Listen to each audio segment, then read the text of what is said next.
ಯಾಕಂದ್ರೆ D K Shivakumar ಅವರದ್ದೇ ಮತ್ತೊಂದು ಹೇಳಿಕೆ, ನಮ್ಮ ರಾಜ್ಯದಿಂದ ಆಯ್ಕೆಯಾಗಿರುವವರು ಧ್ವನಿ ಇಲ್ಲದ ಸಂಸದರು ಹಾಗೆ ಕೇಂದ್ರ ಸಚಿವರುಗಳು ರಾಜ್ಯದ ಪರವಾಗಿ ಗಟ್ಟಿಯಾಗಿ ಬೇಡಿಕೊಳ್ಳುವಂತಹ ಅಥವಾ ಏನೇನೆಲ್ಲ ಇಲ್ಲಿ ಪೂರೈಕೆ ಆಗಬೇಕು ಆ ಯೋಜನೆಗಳ ಬಗ್ಗೆ ಪ್ರಸ್ತಾಪ ಮಾಡುವಂತಹ ಧ್ವನಿನೇ ಇಲ್ಲದ ಸಂಸದರು ಹಾಗೆ ಸಚಿವರು ಅಂತ ಹೇಳಿ ಸ್ಪೆಸಿಫಿಕ್ ಆಗಿ ಹೇಳ್ತಾ ಇದ್ದಾರೆ. ಇಲ್ಲ, ಮೊಟ್ಟ ಮೊದಲನೇದಾಗಿ ನಾನು ಹೇಳಬೇಕು ಅಂದ್ರೆ ಬಡ್ಜೆಟ್ ಸ್ವಾಗತಾರ್ಹ. ಡಿ ಕೆ ಶಿವಕುಮಾರ್ ಅವರು ಬಡ್ಜೆಟ್ ಅಲೋಕೇಶನ್ ಬಗ್ಗೆ ಆಳವಾಗಿ ಇನ್ನೂ ಸ್ಟಡಿ ಮಾಡಿಲ್ಲ ಅನ್ಸುತ್ತೆ, ಹಾಗಾಗಿ ಏಕಾಏಕಿ ಸ್ಟೇಟ್ಮೆಂಟ್ ಕೊಟ್ಬಿಟ್ಟಿದ್ದಾರೆ. ಯಾಕಂದ್ರೆ ಅವ್ರಿಗೂ ಕಾರ್ಯಭಾರದ ಒತ್ತಡಗಳಿರ್ತವೆ. ಸೊ ನೋಡಿ, ಸಾಕಷ್ಟು ವಿಚಾರಗಳು ನೋಡಿ. ಒಂದು ಕೇಂದ್ರ ಬಡ್ಜೆಟ್ ಮಾಡುತ್ತೆ ಅಂದ್ರೆ ಇಡೀ ದೇಶಕ್ಕಾಗುವಂತ ಒಂದು ಬಡ್ಜೆಟ್. ಯಾವುದೇ ಒಂದು ಬಡ್ಜೆಟ್ ನೋಡಿ, ಈ ಬಡ್ಜೆಟ್ ನಲ್ಲಿ ಟ್ರಾನ್ಸ್ಪೋರ್ಟೇಷನ್ಗೆ 5,98,520 ಕೋಟಿ ಕೊಟ್ಟಿದ್ದಾರೆ.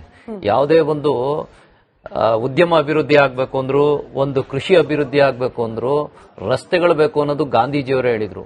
ಟ್ರಾನ್ಸ್ಪೋರ್ಟೇಷನ್ಗೆ ಅತಿ ಹೆಚ್ಚಿನ ಒತ್ತನ್ನ ಕೊಟ್ಟಿರುವಂತದ್ದು ನೋಡಿದ್ರೆ ನಿಜವಾಗ್ಲೂ ಇದು ಅಭಿವೃದ್ಧಿ ದಿಶೆ ಕಡೆಗೆ ಯೋಚನೆ ಮಾಡಿರುವಂತ ಚಿಂತನೆ. ಆಮೇಲೆ ರೂರಲ್ ಡೆವಲಪ್ಮೆಂಟ್ಗೆ, ಹಳ್ಳಿಗಳು ಉದ್ಧಾರ ಆದ್ರೆ ರೈತನ ದೇಶದ ಬೆನ್ನೆಲುಬು ಅಂತ ಹೇಳ್ತೀವಿ. ಅವ್ರಿಗೆ ಎಸ್ಪೆಷಲಿ ರೂರಲ್ ಡೆವಲಪ್ಮೆಂಟ್ಗೆ ಅಂತಾನೆ 2,73,108 ಕೋಟಿ ರೂಪಾಯಿನ ಒಂದು ಯೋಜನೆಯಾಗಿ ರೂಪಿಸಿದೀವಿ. ಇನ್ನು ಅದರ ಅಲೋಕೇಶನ್ಗಳು ಯಾವ್ಯಾವ ರೀತಿ ಆಗಿದ್ದಾವೆ ಅನ್ನೋದ್ರ ಬಗ್ಗೆ ಇನ್ನು ಯಾವುದು ವಿಸ್ತೃತ ವರದಿನ ಕೊಟ್ಟಿಲ್ಲ. ಅಲ್ಲಿಂದ ಆಚೆಗೆ ಎನರ್ಜಿ ಅಂದ್ರೆ ನಾವು ಯಾವುದೇ ಒಂದು ಕೈಗಾರಿಕೆ ಸ್ಥಾಪಿಸಬೇಕು ಅಂದ್ರೂ, ಏನೋ ಒಂದು ಇನ್ನೊಂದು ಮತ್ತೊಂದು ಮಾಡಬೇಕು ಅಂದಾಗ power is the important thing. ಇವತ್ತು ನಾವೇನು ಕೂತಿದೀವಿ, ಲೈಟ್ ಅಡಿ ಕ್ಯಾಮ್ರಾ ಅಡಿ ಕೂತಿದೀವಿ ಅಂದ್ರೆ ಇಟ್ಸ್ ಅ ಪವರ್ ಇಂಡಸ್ಟ್ರಿಗೆ 1,09,000 ಕೋಟಿಯ 29 ಲಕ್ಷ ಕೊಟ್ಟಿದ್ದಾರೆ. ಅಗ್ರಿಕಲ್ಚರ್ಗೆ ಎಸ್ಪೆಷಲಿ 1,62,671 ಕೋಟಿ ಕೊಟ್ಟಿದ್ದಾರೆ. ರೈತರನ್ನ ಈಗ ಅವ್ರಿಗೆ ಮೊದಲು ಒಂದು ಕಾಲಘಟ್ಟದಲ್ಲಿ ಪಂಪ್ ಸೆಟ್ಗೆ 8 ಗಂಟೆ ಕರೆಂಟ್ ಕೊಡಿ ಅಂತ ಹೇಳಿ ಸಾಕಷ್ಟು ಹೋರಾಟಗಳಾಗ್ತಾ ಇದ್ದು. ಇವತ್ತು ಪಂಪ್ ಸೆಟ್ಗಳು ಉಚಿತವಾಗಿ ಪಂಪ್ ಸೆಟ್ಗಳು ಕೊಡುವಂತದ್ದು, 90% ಸಬ್ಸಿಡಿಲಿ ಸೋಲಾರ್ ಪಂಪ್ ಸೆಟ್ಗಳು ಕೊಡುವಂತ ಯೋಜನೆಗಳನ್ನ ತಂದಿದ್ದಾರೆ. ಒಂದು ಕೇಂದ್ರ ಬಡ್ಜೆಟ್ ಮಾಡಕ್ಕೆ ಅಂತ ಹೊರಟಾಗ ಈಗ ಮನೇಲಿ ಹಿರಿಯ ತಂದೆ ಆದವನು ಒಂದು ಮನೆ ಕಟ್ಸಿಟ್ಟಿರ್ತಾರೆ. ಸೊ ನಮ್ಗೆ ಮನೆ ಕಟ್ಸಿಟ್ಟಿರ್ತಾರೆ ಅಂದ್ರೆ ಆ ಮನೆಗೆ ಒಂದಷ್ಟು ಇನ್ವೆಸ್ಟ್ಮೆಂಟ್ ಮಾಡಿರ್ತಾರೆ, ಮತ್ತೆ ಮನೆ ಪರಿಸರಕ್ಕೆ ಒಂದಷ್ಟು ಇನ್ವೆಸ್ಟ್ಮೆಂಟ್ ಮಾಡಿರ್ತಾರೆ. ಮಕ್ಕಳಾದ್ರೂ ದುಡ್ಕೊಂತೀನಿ ಅಂತ ರಾಜ್ಯ ಸರ್ಕಾರಗಳಲ್ಲಿ ಸಾಕಷ್ಟು ಯೋಜನೆಗಳನ್ನ ತರ್ತಾರೆ. ಈಗ ಕುಮಾರಸ್ವಾಮಿ ಅವರು ಏನು ಮಾತಾಡಿಲ್ಲ ಅಂತ ಹೇಳ್ತಾರಲ್ಲ, 200 ಹಳೆಯ ಕೈಗಾರಿಕಾ ಕ್ಲಸ್ಟರ್ಗಳನ್ನ ರಿಓಪನ್ ಮಾಡಬೇಕು ಅನ್ನೋ ಒಂದು ಯೋಜನೆಯನ್ನ ತಂದಿದ್ದಾರೆ. ಕೈಗಾರಿಕಾ ಕ್ಲಸ್ಟರ್ಗಳು ಅಂದ್ರೆ ಯಾವುವು? ಸಾಕಷ್ಟು ಮುಚ್ಚೋಗಿದ್ದು HMT ಮತ್ತೆ ವಿಶಾಖಪಟ್ಟಣಂ ಸ್ಟೀಲ್ ಇಂಡಸ್ಟ್ರೀಸು, ಇಂಥವು ಸಾಕಷ್ಟು ಇಂಡಸ್ಟ್ರಿಗಳು ನೆನೆಗುದಿಗೆ ಬಿದ್ದೋಗಿದ್ದು, ಮುಚ್ಚೋ ಪರಿಸ್ಥಿತಿಯಲ್ಲಿದ್ದೋ ಅಂತವಕ್ಕೆ ಪುನಶ್ಚೇತನ ಕಲ್ಪಿಸಬೇಕು ಅಂತ ಹೊರಟಿದ್ದಾರೆ. ಅವಾಗ ಅದಕ್ಕೆ ಸಾವಿರಾರು ಕೋಟಿ ವ್ಯಯ ಆಗತ್ತೆ. ಈ ಒಂದು ಕೇಂದ್ರದ ಬಡ್ಜೆಟ್ ಅಂದ್ರೆ ಇಡೀ ದೇಶನ ಕಾಪಾಡ್ಕೊಂಡು ಹೋಗ್ಬೇಕಾರುವಂತವು. ಬೂಮ್ ಅಂತ ಏನೋ ಒಂದು ಬಾಂಬ್ ಬ್ಲಾಸ್ಟ್ ಮಾಡಿದ ರೀತಿ ಏನು ಮಾಡ್ಲಿಕ್ಕೆ ಆಗಲ್ಲ. ಒಂದೇ ಕಡೆಗೆ ಬಂದಂತ ಯೋಜನೆಗಳನ್ನ ಸಂಪೂರ್ಣವಾಗಿ ಅಲ್ಲಿ ಕೊಡ್ಲಿಕ್ಕೆ ಆಗಲ್ಲ. ಹಾಗಾಗಿ ಎಲ್ಲರಿಗೂ ಡಿವೈಡ್ ಮಾಡಬೇಕು. ಈಗ ರಾಜ್ಯದಿಂದ ರಾಜ್ಯಕ್ಕೆ ಕನೆಕ್ಟ್ ಆದ್ರೆ ಎಕ್ಸ್ಪೋರ್ಟ್ ಕಡೆ ಗಮನ ಕೊಡಬೇಕಾಗ್ತದೆ. ಸೆಮಿ ಕಂಡಕ್ಟರ್ಸ್ ಗಳ ಬಗ್ಗೆ ಮಾಡಿದ್ದಾರೆ. ಸಾಕಷ್ಟು ವಿಚಾರಗಳನ್ನ ಬೆಳಕು ಚೆಲ್ತಾವ್ರೆ. MSME ಬೆಳವಣಿಗೆಗೆ 10,000 ಕೋಟಿ ಕೊಟ್ಟಿದ್ದಾರೆ. ಸಾಕಷ್ಟು ವಿಚಾರಗಳನ್ನ ಇನ್ನೂ ಆಮೇಲೆ ಏನೋ ರಫ್ತು ಮೇಲಿನ ಕೊರಿಯರ್ ಮೌಲ್ಯದ ಮಿತಿ 10 ಲಕ್ಷ ಅಂದ್ರೆ 10 ಲಕ್ಷಕ್ಕೆ ಏನು ಫ್ರೀಸ್ ಆಗಿದ್ದಂತದನ್ನ ತೆಗೆದಾಕಿದ್ದಾರೆ. ಸೊ ಇಂಥವೆಲ್ಲ ವಿಚಾರಗಳಿದ್ದಾಗ ಮತ್ತೆ ಹೈ ಸ್ಪೀಡ್ ರೈಲು 7 ಹೈ ಸ್ಪೀಡ್ ರೈಲ್ಗಳನ್ನ ಕೊಟ್ಟಿದ್ದಾರೆ. ತೆಂಗು ಬೆಳೆಗಾರರಿಗೆ ಎಸ್ಪೆಷಲಿ ಕರ್ನಾಟಕದಲ್ಲಿ ತೆಂಗು ಬೆಳೆಗಾರರಿಗೆ ಉಪಯೋಗ ಆಗಲಿ ಅಂತೇಳಿ ಅವ್ರಿಗೆ ಅಂತ ಸ್ಪೆಷಲ್ ಪ್ಯಾಕೇಜ್ ಮಾಡಿಕೊಟ್ಟಿದ್ದಾರೆ. ಇಷ್ಟೆಲ್ಲ ಆದ್ರೂ ರಾಜ್ಯದ ಉಪಮುಖ್ಯಮಂತ್ರಿಗಳು ಸುಮ್ಮನೆ ಬಂದು ಮಾಧ್ಯಮದ ಮುಂದೆ ಕುಮಾರಸ್ವಾಮಿ ಅವರು ಏನು ಮಾಡಲಿಲ್ಲ, ಯೋಜನೆಗಳ ಬಗ್ಗೆ ಬೇಡಿಕೆಗಳಿತ್ತು, ಕೃಷಿಗೆ ಸಂಬಂಧಪಟ್ಟಂತೆ ನಿರೀಕ್ಷೆಗಳು ಹೆಚ್ಚಿತ್ತು. ಇನ್ಫ್ಯಾಕ್ಟ್ ಕುಮಾರಸ್ವಾಮಿ ನೇರಳೆ ಬೋರ್ಡ್ ನ ಸ್ಥಾಪನೆ ಮಾಡಿ ಉತ್ತೇಜನ, ಬಟ್ ಬೋರ್ಡ್ ಇಲ್ಲ. 1,62,671 ಕೋಟಿ ಅಗ್ರಿಕಲ್ಚರ್ಗೆ ಅಂತಾನೆ ಎತ್ತಿಟ್ಟಿದ್ದಾರೆ. ನಿಮಗೆ ಗ್ರಾಮ ಸಡಕ್ ಯೋಜನೆಗಳು ಕೂಡ ರೈತರಿಗೆ ಉಪಯೋಗ ಆಗುವಂತವೆ. ರೂರಲ್ ಡೆವಲಪ್ಮೆಂಟ್ಗೆ 2,73,108 ಕೋಟಿ ಕೂಡ ರೈತರಿಗೆ ಉಪಯೋಗ ಆಗುವಂತವೆ. ಅದರಲ್ಲಿ ಯಾವ ರೀತಿ ಅಲೋಕೇಶನ್ ಮಾಡ್ಕೋಬೇಕು. ಈಗ ನರೇಗಾ ವಿಚಾರದಲ್ಲಿ ಇವರು ಸಾಕಷ್ಟು ಚರ್ಚೆ ಮಾಡಿದ್ರು.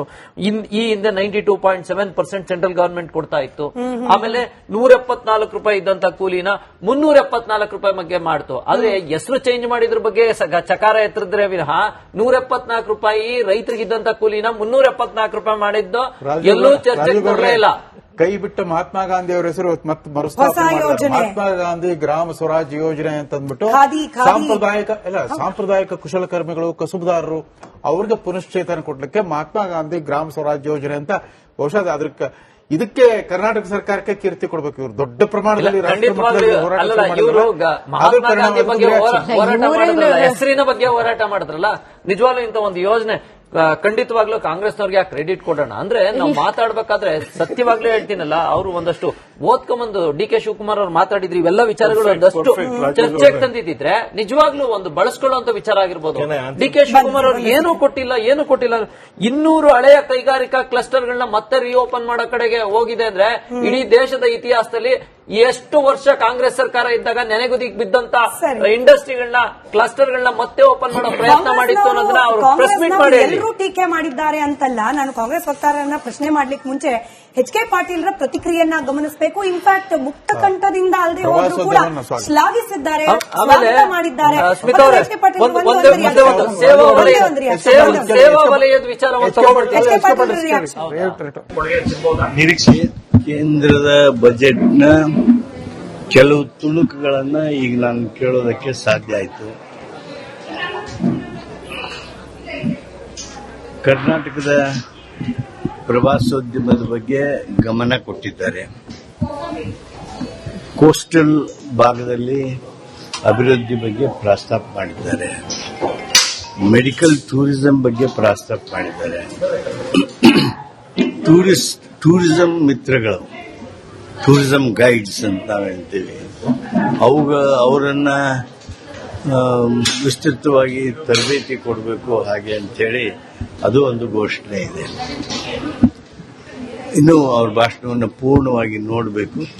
ಕರ್ನಾಟಕದ ಟೂರಿಸಂ ಬಗ್ಗೆ ಹೀಗೆ ರವೀಂದ್ರ ರೇಷ್ಮೆಗೌಡ್ರೆ, ಡಿ ಕೆ ಶಿವಕುಮಾರ್ ಅವರದ್ದೇ ಮತ್ತೊಂದು ಹೇಳಿಕೆ. ನಮ್ಮ ರಾಜ್ಯದಿಂದ ಆಯ್ಕೆಯಾಗಿರುವವರು ಧ್ವನಿ ಇಲ್ಲದ ಸಂಸದರು ಹಾಗೆ ಕೇಂದ್ರ ಸಚಿವರುಗಳು ರಾಜ್ಯದ ಪರವಾಗಿ ಗಟ್ಟಿಯಾಗಿ ಬೇಡಿಕೊಳ್ಳುವಂತಹ ಅಥವಾ ಏನೇನೆಲ್ಲ ಇಲ್ಲಿ ಪೂರೈಕೆ ಆಗಬೇಕು ಆ ಯೋಜನೆಗಳ ಬಗ್ಗೆ ಪ್ರಸ್ತಾಪ ಮಾಡುವಂತಹ ಧ್ವನಿನೇ ಇಲ್ಲದ ಸಂಸದರು ಹಾಗೆ ಸಚಿವರು ಅಂತ ಹೇಳಿ ಸ್ಪೆಸಿಫಿಕ್ ಆಗಿ ಹೇಳ್ತಾ ಇದ್ದಾರೆ. ಇಲ್ಲ, ಮೊಟ್ಟ ಮೊದಲನೇದಾಗಿ ನಾನು ಹೇಳಬೇಕು ಅಂದ್ರೆ ಬಡ್ಜೆಟ್ ಸ್ವಾಗತಾರ್ಹ. ಡಿ ಕೆ ಶಿವಕುಮಾರ್ ಅವರು ಬಡ್ಜೆಟ್ ಅಲೋಕೇಶನ್ ಬಗ್ಗೆ ಆಳವಾಗಿ ಇನ್ನೂ ಸ್ಟಡಿ ಮಾಡಿಲ್ಲ ಅನ್ಸುತ್ತೆ. ಹಾಗಾಗಿ ಏಕಾಏಕಿ ಸ್ಟೇಟ್ಮೆಂಟ್ ಕೊಟ್ಬಿಟ್ಟಿದ್ದಾರೆ. ಯಾಕಂದ್ರೆ ಅವ್ರಿಗೂ ಕಾರ್ಯಭಾರದ ಒತ್ತಡಗಳಿರ್ತವೆ. ಸೊ ನೋಡಿ, ಸಾಕಷ್ಟು ವಿಚಾರಗಳು ನೋಡಿ. ಒಂದು ಕೇಂದ್ರ ಬಡ್ಜೆಟ್ ಮಾಡುತ್ತೆ ಅಂದ್ರೆ ಇಡೀ ದೇಶಕ್ಕಾಗುವಂತ ಒಂದು ಬಡ್ಜೆಟ್. ಯಾವುದೇ ಒಂದು ಬಡ್ಜೆಟ್ ನೋಡಿ, ಈ ಬಡ್ಜೆಟ್ ನಲ್ಲಿ ಟ್ರಾನ್ಸ್ಪೋರ್ಟೇಷನ್ಗೆ 5,98,520 ಕೋಟಿ ಕೊಟ್ಟಿದ್ದಾರೆ. ಯಾವುದೇ ಒಂದು ಉದ್ಯಮ ಅಭಿವೃದ್ಧಿ ಆಗ್ಬೇಕು ಅಂದ್ರು, ಒಂದು ಕೃಷಿ ಅಭಿವೃದ್ಧಿ ಆಗ್ಬೇಕು ಅಂದ್ರು, ರಸ್ತೆಗಳು ಬೇಕು ಅನ್ನೋದು ಗಾಂಧೀಜಿಯವರೇ ಹೇಳಿದ್ರು. ಟ್ರಾನ್ಸ್ಪೋರ್ಟೇಷನ್ಗೆ ಅತಿ ಹೆಚ್ಚಿನ ಒತ್ತನ್ನು ಕೊಟ್ಟಿರುವಂತದ್ದು ನೋಡಿದ್ರೆ ನಿಜವಾಗ್ಲೂ ಇದು ಅಭಿವೃದ್ಧಿ ದಿಶೆ ಕಡೆಗೆ ಯೋಚನೆ ಮಾಡಿರುವಂತ ಚಿಂತನೆ. ಆಮೇಲೆ ರೂರಲ್ ಡೆವಲಪ್ಮೆಂಟ್ಗೆ, ಹಳ್ಳಿಗಳು ಉದ್ಧಾರ ಆದ್ರೆ ರೈತನ ದೇಶದ ಬೆನ್ನೆಲುಬು ಅಂತ ಹೇಳ್ತೀವಿ. ಅವರಿಗೆ ಎಸ್ಪೆಷಲಿ ರೂರಲ್ ಡೆವಲಪ್ಮೆಂಟ್ಗೆ ಅಂತಾನೆ 2,73,108 ಕೋಟಿ ರೂಪಾಯಿನ ಒಂದು ಯೋಜನೆಯಾಗಿ ರೂಪಿಸಿದೀವಿ. ಇನ್ನು ಅದರ ಅಲೋಕೇಶನ್ಗಳು ಯಾವ್ಯಾವ ರೀತಿ ಆಗಿದ್ದಾವೆ ಅನ್ನೋದ್ರ ಬಗ್ಗೆ ಇನ್ನು ಯಾವುದು ವಿಸ್ತೃತ ವರದಿನ ಕೊಟ್ಟಿಲ್ಲ. ಅಲ್ಲಿಂದ ಆಚೆಗೆ ಎನರ್ಜಿ ಅಂದ್ರೆ ನಾವು ಯಾವುದೇ ಒಂದು ಕೈಗಾರಿಕೆ ಸ್ಥಾಪಿಸಬೇಕು ಅಂದ್ರೂ, ಏನೋ ಒಂದು ಇನ್ನೊಂದು ಮತ್ತೊಂದು ಮಾಡಬೇಕು ಅಂದಾಗ power is the important thing. ಇವತ್ತು ನಾವೇನು ಕೂತಿದೀವಿ, ಲೈಟ್ ಅಡಿ ಕ್ಯಾಮ್ರಾ ಅಡಿ ಕೂತಿದೀವಿ ಅಂದ್ರೆ ಇಟ್ಸ್ ಅ ಪವರ್ ಇಂಡಸ್ಟ್ರಿಗೆ 1,09,000 ಕೋಟಿಯ 29 ಲಕ್ಷ ಕೊಟ್ಟಿದ್ದಾರೆ. ಅಗ್ರಿಕಲ್ಚರ್ಗೆ ಎಸ್ಪೆಷಲಿ 1,62,671 ಕೋಟಿ ಕೊಟ್ಟಿದ್ದಾರೆ. ರೈತರನ್ನ ಈಗ ಅವ್ರಿಗೆ ಮೊದಲು ಒಂದು ಕಾಲಘಟ್ಟದಲ್ಲಿ ಪಂಪ್ ಸೆಟ್ಗೆ 8 ಗಂಟೆ ಕರೆಂಟ್ ಕೊಡಿ ಅಂತ ಹೇಳಿ ಸಾಕಷ್ಟು ಹೋರಾಟಗಳಾಗ್ತಾ ಇದ್ದು. ಇವತ್ತು ಪಂಪ್ ಸೆಟ್ಗಳು ಉಚಿತವಾಗಿ ಪಂಪ್ ಸೆಟ್ಗಳು ಕೊಡುವಂತದ್ದು, 90% ಸಬ್ಸಿಡಿಲಿ ಸೋಲಾರ್ ಪಂಪ್ ಸೆಟ್ಗಳು ಕೊಡುವಂತ ಯೋಜನೆಗಳನ್ನ ತಂದಿದ್ದಾರೆ. ಒಂದು ಕೇಂದ್ರ ಬಡ್ಜೆಟ್ ಮಾಡಕ್ಕೆ ಅಂತ ಹೊರಟಾಗ ಈಗ ಮನೇಲಿ ಹಿರಿಯ ತಂದೆ ಆದವನು ಒಂದು ಮನೆ ಕಟ್ಸಿಟ್ಟಿರ್ತಾರೆ. ಸೊ ನಮ್ಗೆ ಮನೆ ಕಟ್ಸಿಟ್ಟಿರ್ತಾರೆ ಅಂದ್ರೆ ಆ ಮನೆಗೆ ಒಂದಷ್ಟು ಇನ್ವೆಸ್ಟ್ಮೆಂಟ್ ಮಾಡಿರ್ತಾರೆ, ಮತ್ತೆ ಮನೆ ಪರಿಸರಕ್ಕೆ ಒಂದಷ್ಟು ಇನ್ವೆಸ್ಟ್ಮೆಂಟ್ ಮಾಡಿರ್ತಾರೆ. ಮಕ್ಕಳಾದ್ರೂ ದುಡ್ಕೊಂತೀನಿ ಅಂತ ರಾಜ್ಯ ಸರ್ಕಾರಗಳಲ್ಲಿ ಸಾಕಷ್ಟು ಯೋಜನೆಗಳನ್ನ ತರ್ತಾರೆ. ಈಗ ಕುಮಾರಸ್ವಾಮಿ ಅವರು ಏನು ಮಾತಾಡಿಲ್ಲ ಅಂತ ಹೇಳ್ತಾರಲ್ಲ, 200 ಹಳೆಯ ಕೈಗಾರಿಕಾ ಕ್ಲಸ್ಟರ್ಗಳನ್ನ ರಿಓಪನ್ ಮಾಡಬೇಕು ಅನ್ನೋ ಒಂದು ಯೋಜನೆಯನ್ನ ತಂದಿದ್ದಾರೆ. ಕೈಗಾರಿಕಾ ಕ್ಲಸ್ಟರ್ಗಳು ಅಂದ್ರೆ ಯಾವುವು? ಸಾಕಷ್ಟು ಮುಚ್ಚೋಗಿದ್ದು HMT ಮತ್ತೆ ವಿಶಾಖಪಟ್ಟಣಂ ಸ್ಟೀಲ್ ಇಂಡಸ್ಟ್ರೀಸು, ಇಂಥವು ಸಾಕಷ್ಟು ಇಂಡಸ್ಟ್ರಿಗಳು ನೆನೆಗುದಿಗೆ ಬಿದ್ದೋಗಿದ್ದು, ಮುಚ್ಚೋ ಪರಿಸ್ಥಿತಿಯಲ್ಲಿದ್ದೋ ಅಂಥವಕ್ಕೆ ಪುನಶ್ಚೇತನ ಕಲ್ಪಿಸಬೇಕು ಅಂತ ಹೊರಟಿದ್ದಾರೆ. ಅವಾಗ ಅದಕ್ಕೆ ಸಾವಿರಾರು ಕೋಟಿ ವ್ಯಯ ಆಗತ್ತೆ. ಈ ಒಂದು ಕೇಂದ್ರದ ಬಡ್ಜೆಟ್ ಅಂದ್ರೆ ಇಡೀ ದೇಶನ ಕಾಪಾಡ್ಕೊಂಡು ಹೋಗ್ಬೇಕಾರುವಂತವು. ಬೂಮ್ ಅಂತ ಏನೋ ಒಂದು ಬಾಂಬ್ ಬ್ಲಾಸ್ಟ್ ಮಾಡಿದ ರೀತಿ ಏನು ಮಾಡ್ಲಿಕ್ಕೆ ಆಗಲ್ಲ. ಒಂದೇ ಕಡೆಗೆ ಬಂದಂತ ಯೋಜನೆಗಳನ್ನ ಸಂಪೂರ್ಣವಾಗಿ ಅಲ್ಲಿ ಕೊಡ್ಲಿಕ್ಕೆ ಆಗಲ್ಲ. ಹಾಗಾಗಿ ಎಲ್ಲರಿಗೂ ಡಿವೈಡ್ ಮಾಡಬೇಕು. ಈಗ ರಾಜ್ಯದಿಂದ ರಾಜ್ಯಕ್ಕೆ ಕನೆಕ್ಟ್ ಆದ್ರೆ ಎಕ್ಸ್ಪೋರ್ಟ್ ಕಡೆ ಗಮನ ಕೊಡಬೇಕಾಗ್ತದೆ. ಸೆಮಿ ಕಂಡಕ್ಟರ್ಸ್ ಗಳ ಬಗ್ಗೆ ಮಾಡಿದ್ದಾರೆ. ಸಾಕಷ್ಟು ವಿಚಾರಗಳನ್ನ ಬೆಳಕು ಚೆಲ್ತಾವ್ರೆ. MSME ಬೆಳವಣಿಗೆಗೆ 10,000 ಕೋಟಿ ಕೊಟ್ಟಿದ್ದಾರೆ. ಸಾಕಷ್ಟು ವಿಚಾರಗಳನ್ನ ಇನ್ನೂ ಆಮೇಲೆ ಏನೋ ರಫ್ತು ಮೇಲಿನ ಕೊರಿಯರ್ ಮೌಲ್ಯದ ಮಿತಿ 10 ಲಕ್ಷ ಅಂದ್ರೆ 10 ಲಕ್ಷಕ್ಕೆ ಏನು ಫ್ರೀಸ್ ಆಗಿದ್ದಂಥದ್ದನ್ನ ತೆಗೆದಾಕಿದ್ದಾರೆ. ಸರಿ. ಸೊ ಇಂಥವೆಲ್ಲ ವಿಚಾರಗಳಿದ್ದಾಗ ಮತ್ತೆ ಹೈ ಸ್ಪೀಡ್ ರೈಲು 7 ಹೈ ಸ್ಪೀಡ್ ರೈಲ್ಗಳನ್ನ ಕೊಟ್ಟಿದ್ದಾರೆ.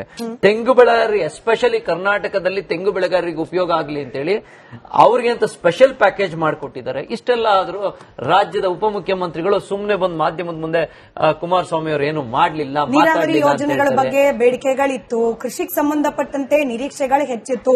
ಇನ್ಫ್ಯಾಕ್ಟ್ ಕುಮಾರಸ್ವಾಮಿ ಅವರು ದೇವೇಗೌಡರಿಗೆ ಹೋಗ್ಬಿಟ್ಟು ಹಲಸು, ಹುಣಸೆ, ನೇರಳೆ ಬೋರ್ಡ್ ನ ಸ್ಥಾಪನೆ ಮಾಡಿ ಶ್ರೀಗಂಧ ಉತ್ತೇಜನ, ಬಟ್ ಬೋರ್ಡ್ ಇಲ್ಲ. 1,62,671 ಕೋಟಿ ಅಗ್ರಿಕಲ್ಚರ್ಗೆ ಅಂತಾನೆ ಎತ್ತಿಟ್ಟಿದ್ದಾರೆ. ನಿಮಗೆ ಗ್ರಾಮ ಸಡಕ್ ಯೋಜನೆಗಳು ಕೂಡ ರೈತರಿಗೆ ಉಪಯೋಗ ಆಗುವಂತವೆ.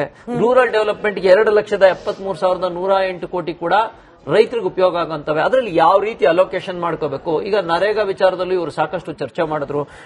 ಈ ಹಿಂದೆ 92.7% ಸೆಂಟ್ರಲ್ ಗವರ್ಮೆಂಟ್ ಕೊಡ್ತಾ ಇತ್ತು.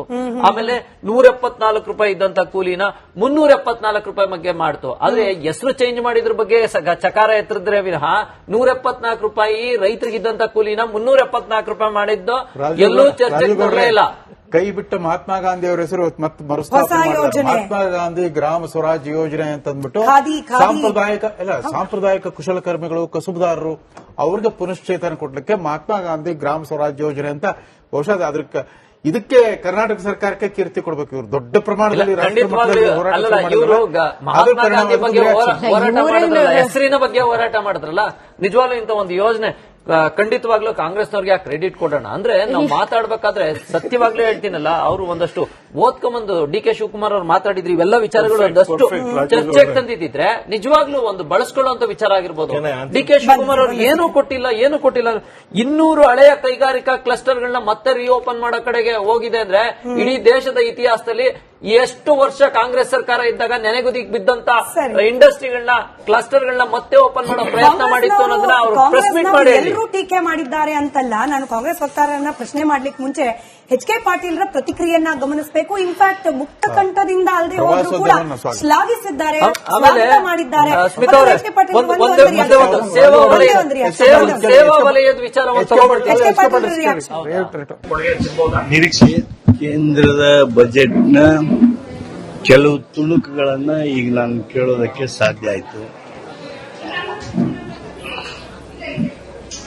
ಕರ್ನಾಟಕದ ಪ್ರವಾಸೋದ್ಯಮದ ಬಗ್ಗೆ ಗಮನ ಕೊಟ್ಟಿದ್ದಾರೆ. ಕೋಸ್ಟಲ್ ಭಾಗದಲ್ಲಿ ಅಭಿವೃದ್ಧಿ ಬಗ್ಗೆ ಪ್ರಸ್ತಾಪ ಮಾಡಿದ್ದಾರೆ.